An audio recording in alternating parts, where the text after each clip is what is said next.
studying class 8. My topic Mahatma Gandhi का मेरे सपनों का भारत। हमारे राष्ट्रपिता महात्मा गांधी ने अपनी एक पुस्तक मेरे सपनों का भारत लिखी। इन्होंने इस पुस्तक में भारत की कल्पना की और उसके लिए संघर्ष भी किए। उन्होंने भारत को हर तरह की गुलामी और परावलंबनों से मुक्त, ऊंचे और नीचे वर्गों का भेद न हो, जिसमें विविध संप्रदायों का मेलजोल हो, स्त्रियों को पुरुषों के समान अधिकार हो, भारत विश्व में सबसे ऊंचा हो तथा इसका सम्मान हर कोने में किया जाए, ऐसा सपना देखा था।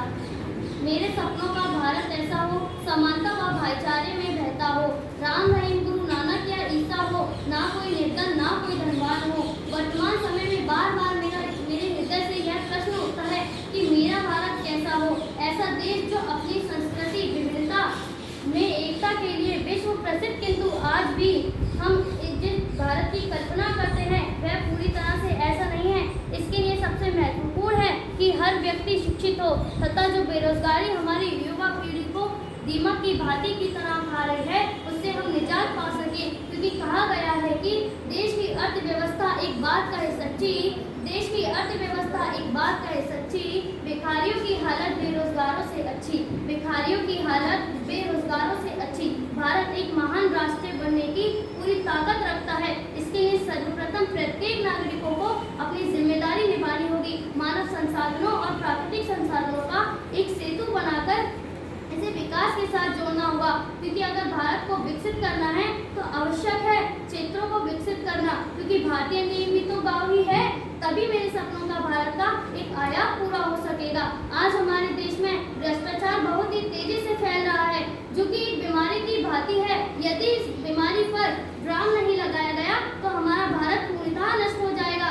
आवश्यक है कि भ्रष्टाचार को रोकने के लिए कठोर से कठोर नियम लागू किए जाएं। हर व्यक्ति को हृदय में देश प्रेम हो की भावना हो, क्योंकि मैं नहीं मानती कि कोई भी व्यक्ति अपनी जननी को आघात पहुंचा सकता है।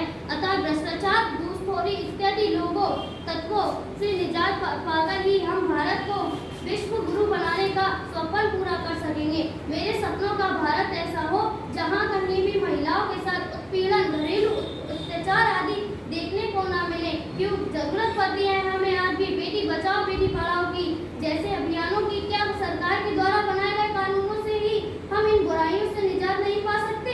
तो नहीं, आवश्यक है हर व्यक्ति को नारी का सम्मान करें, क्योंकि नत्र नार्यस्तु पूज्यन्ते रमन्ते तत्र देवताः यत्र तास्तु न पूज्यन्ते सर्वफलाः किर्या चाहिए। तो आवश्यक है जहाँ की स्त्रियों को सम्मान व शिक्षित होना, क्योंकि अगर एक लड़का शिक्षित होगा तो एक परिवार शिक्षित होता है। भारत आज भी विवेकशील देश है। जैसे मैंने अपने स्वप्न में भारत को देखा था, मैं चाहती हूँ यह सर्वप्रथम एक विकसित देश बने। यहाँ औद्योगिकी व तकनीकी का विकास हो, अपराध बिल्कुल खत्म हो जाए, जाति व भेदभाव